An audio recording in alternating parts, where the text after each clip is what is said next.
ಓಂ ಶ್ರೀ ಗುರುಭ್ಯೋ ನಮಃ. ಫ್ರೆಂಡ್ಸ್, ಎಲ್ಲರಿಗೂ ನಮಸ್ಕಾರ. ಪ್ರೀತಿಯ ಸಿಂಹ ರಾಶಿಯವರೇ, 2026 ರಾಶಿ ಪರಾಭವ ನಾಮ ಸಂವತ್ಸರ ಯುಗಾದಿ ಭವಿಷ್ಯದ ಸಮಗ್ರ ವಿವರಣೆ ಇಲ್ಲಿದೆ. ಸಿಂಹ ರಾಶಿಯವರಿಗೆ ಈ ವರ್ಷವು ಗೌರವ ಮತ್ತು ಸವಾಲುಗಳ ಮಿಶ್ರಣವಾಗಿರಲಿದೆ. ಸಿಂಹ ರಾಶಿ ಯುಗಾದಿ ಭವಿಷ್ಯ 2026 ಸಮಗ್ರ ವಿಶ್ಲೇಷಣೆ. ಸಿಂಹ ರಾಶಿ ಅಧಿಪತಿ ಸೂರ್ಯ. ನಾಯಕತ್ವ ಮತ್ತು ರಾಜಗಾಂಭೀರ್ಯಕ್ಕೆ ಹೆಸರಾದ ಈ ರಾಶಿಯವರಿಗೆ 2026ರಲ್ಲಿ ಗ್ರಹಗತಿಗಳು ಕೆಲವು ಕಠಿಣ ಪಾಠಗಳನ್ನು ನೀಡಿದರೂ ಅಂತಿಮವಾಗಿ ಯಶಸ್ಸನ್ನು ತಂದುಕೊಡಲಿವೆ. ಒಂದನೇದಾಗಿ ಆರ್ಥಿಕ ಸ್ಥಿತಿ, ಆದಾಯ ಮತ್ತು ವೆಚ್ಚದ ಲೆಕ್ಕಾಚಾರ. ಸಿಂಹ ರಾಶಿಯವರ ಈ ವರ್ಷದ ಆರ್ಥಿಕ ಸಂಖ್ಯೆಗಳು ಹೀಗಿವೆ: ಆದಾಯ 2, ವೆಚ್ಚ 11, ರಾಜ್ಯ ಪೂಜ್ಯತೆ 2, ಅವಮಾನ 1. ಈ ಲೆಕ್ಕಾಚಾರವನ್ನು ಗಮನಿಸಿದರೆ ಈ ವರ್ಷ ನಿಮಗೆ ಆದಾಯಕ್ಕಿಂತ ವೆಚ್ಚವೇ ಹೆಚ್ಚಾಗಿರುವ ಸಾಧ್ಯತೆ ಇದೆ. ಆದಾಯದ ಪ್ರಮಾಣ 2ರಷ್ಟಿದ್ದರೆ ಖರ್ಚು 11ರಷ್ಟಿದೆ. ಇದರರ್ಥ ನೀವು ಹಣಕಾಸಿನ ವಿಚಾರದಲ್ಲಿ ಅತ್ಯಂತ ಜಾಗರೂಕರಾಗಿರಬೇಕು. ಅನಿರೀಕ್ಷಿತ ಖರ್ಚುಗಳು ಎದುರಾಗಬಹುದು, ಆದ್ದರಿಂದ ಉಳಿತಾಯಕ್ಕೆ ಆದ್ಯತೆ ನೀಡಿ. ರಾಜ್ಯ ಪೂಜ್ಯತೆ ಹೆಚ್ಚಿರೋದ್ರಿಂದ ಸಮಾಜದಲ್ಲಿ ಗೌರವಕ್ಕೆ ಧಕ್ಕೆ ಆಗೋದಿಲ್ಲ. ಆದರೆ ಆರ್ಥಿಕ ಶಿಸ್ತು ಅನ್ನೋದು ತುಂಬಾ ಮುಖ್ಯವಾಗಿರುತ್ತೆ. ಎರಡನೇದಾಗಿ ಶನಿ ಪ್ರಭಾವ. ಅಷ್ಟಮ ಶನಿಯ ಎಚ್ಚರಿಕೆ. ಸಿಂಹ ರಾಶಿಯವರಿಗೆ ಪ್ರಸ್ತುತ ಅಷ್ಟಮ ಶನಿಯ ಪ್ರಭಾವವಿರುತ್ತದೆ. ಶನಿಯು ನಿಮ್ಮ ರಾಶಿಯಿಂದ 8ನೇ ಮನೆಯಲ್ಲಿ ಸಂಚರಿಸ್ತಾ ಇರೋದು ಸ್ವಲ್ಪ ಕಠಿಣ ಸಮಯವನ್ನು ಸೂಚಿಸುತ್ತದೆ. ವೃತ್ತಿ ಮತ್ತು ಕೆಲಸದ ಸ್ಥಳದಲ್ಲಿ ಶತ್ರುಗಳ ಕಾಟ ಅಥವಾ ವಿನಾಕಾರಣ ಆರೋಪಗಳು ಕೇಳಿಬರಬಹುದು. ನಿಮ್ಮ ಕೆಲಸವನ್ನು ನೀವೇ ಜವಾಬ್ದಾರಿಯಿಂದ ಮಾಡುವುದು ಉತ್ತಮ. ಬೇರೆಯವರನ್ನು ಅತಿಯಾಗಿ ನಂಬಬೇಡಿ. ಇನ್ನು ಪ್ರಯಾಣ, ವಾಹನ ಚಾಲನೆ ಮಾಡುವಾಗ ಮತ್ತು ಸುದೀರ್ಘ ಪ್ರಯಾಣದ ಸಮಯದಲ್ಲಿ ಎಚ್ಚರಿಕೆ ಅಗತ್ಯ. ಶನಿಯ ಪ್ರಭಾವದಿಂದಾಗಿ ಕೆಲಸಗಳು ವಿಳಂಬವಾಗಬಹುದು, ಆದರೆ ತಾಳ್ಮೆ ಕಳೆದುಕೊಳ್ಳಬೇಡಿ. ಮೂರನೇದಾಗಿ ಗುರುಬಲ, ಅದೃಷ್ಟದ ಆಶಾಕಿರಣ.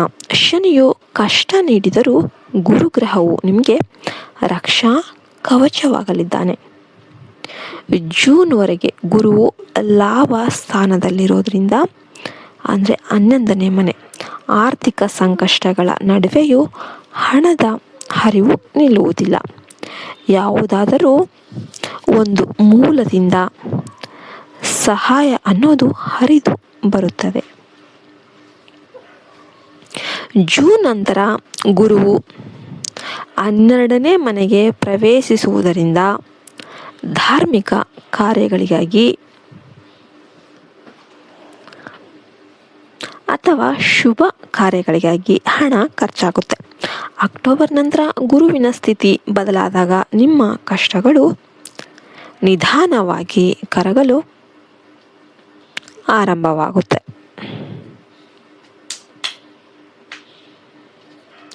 ಇನ್ನು 4ನೇದಾಗಿ ಕೌಟುಂಬಿಕ ಜೀವನ ಮತ್ತು ಸಾಮಾಜಿಕ ಸ್ಥಿತಿ.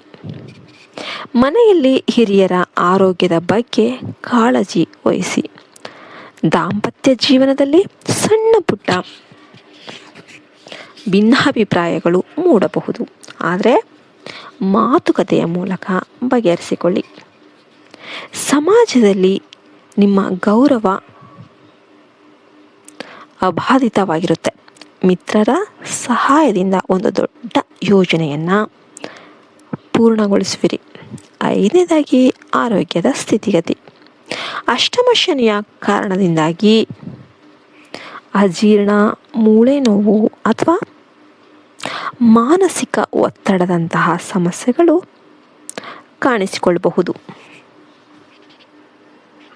ಸೂರ್ಯನ ಆರಾಧನೆ ಮತ್ತು ಪ್ರತಿದಿನ ಯೋಗ ಮಾಡುವುದು ನಿಮ್ಮ ಆರೋಗ್ಯಕ್ಕೆ ಬಹಳ ಒಳ್ಳೆಯದು.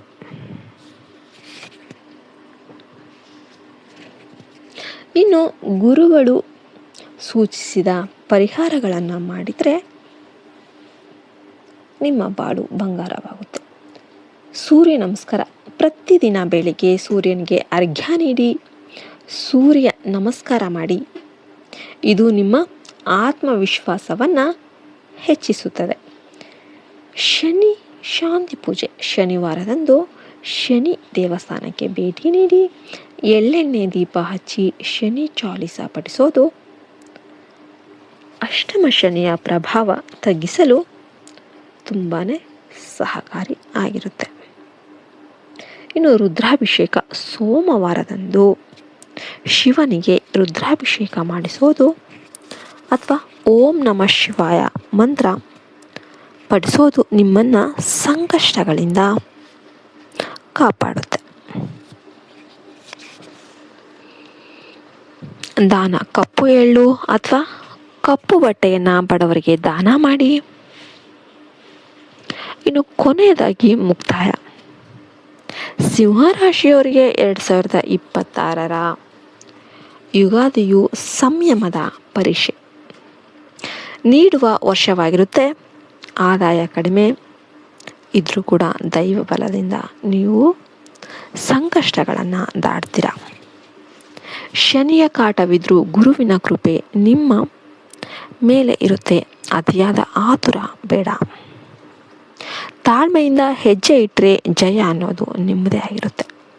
ನಿಮಗೆಲ್ಲ ವಿಡಿಯೋ ಇಷ್ಟ ಆಯಿತು ಅಂತ ನಾವು ಭಾವಿಸ್ತೇವೆ. ಇಷ್ಟ ಆದರೆ ದಯವಿಟ್ಟು ವಿಡಿಯೋಗೆ ಒಂದು ಲೈಕ್ ಕೊಟ್ಟು ಜೈ ಶ್ರೀರಾಮ್ ಅಂತ ಕಮೆಂಟ್ ಮಾಡೋದನ್ನು ಮರಿಬೇಡಿ. ಜೈ ಹಿಂದ್, ಜೈ ಭಾರತ್ ಮಾತೆ. ಹರಿ ಓಂ ತತ್ಸತ್. ಸರ್ವೇಷನು ಸುಖಿನೋ ಭವಂತು.